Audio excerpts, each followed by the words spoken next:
Let's talk about a very different film. It's Ticket to Paradise. This one, as our inner cuties have been letting us know, is available or was available internationally before it was available in the US. I don't know what sparked that decision, given how big George Clooney and Julia Roberts are as movie stars. Maybe they think they They're hold a bigger little over more there. cachet internationally than they do in Yes, America. sir. Yeah, because we haven't gotten necessarily like a big Julia Roberts or George Clooney movie in what feels like almost a decade. I mean, What's they worse is what we got isn't big. The midnight whatever.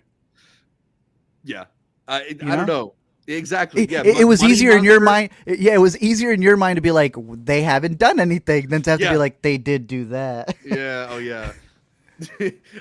So they're back together again, as they've been a few times in their career, headlining a romantic comedy, a genre that both are familiar with Ticket to Paradise, where they play a divorced couple teaming up to travel to Bali and stop their daughter from entering into a marriage too young, the same way that they did. Caitlin Dever plays that daughter. We like Caitlin Dever a lot. She doesn't really have a character in this movie. It's like she's supposed to be this recent. They call her a college grad, but they also say she's going to be a lawyer soon. So is she a college grad or a law school grad? And also, like for a soon-to-be lawyer, she seems to not be that like I don't know, like bookish or workish. Book I don't know. smart. Yeah, good one. I don't know.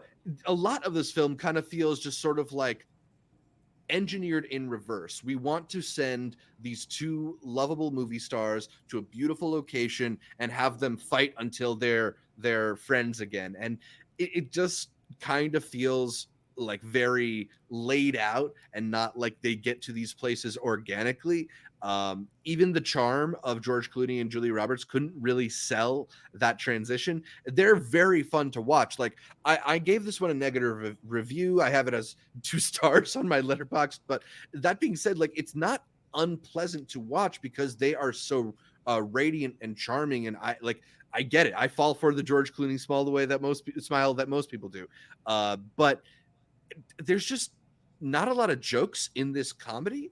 I didn't find myself laughing really at all. And I don't know if you've got me sitting in a seat for over an hour and a half and I don't really laugh until the blooper reel in the credits, I feel like there's something wrong with your movie, something wrong with your comedy.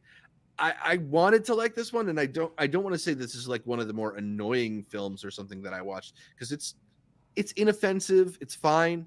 It's probably would have been better suited for like a Peacock release or something like that, but it's just not what you want from the like grand return to romantic comedies for Julia Roberts and George Clooney.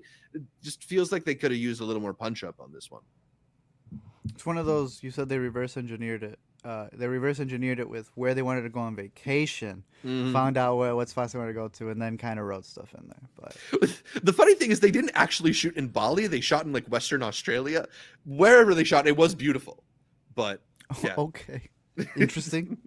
Yeah. I mean, it sounds like exactly what it was pitched to be. I'm still kind of excited. I want to take my mom to go see it.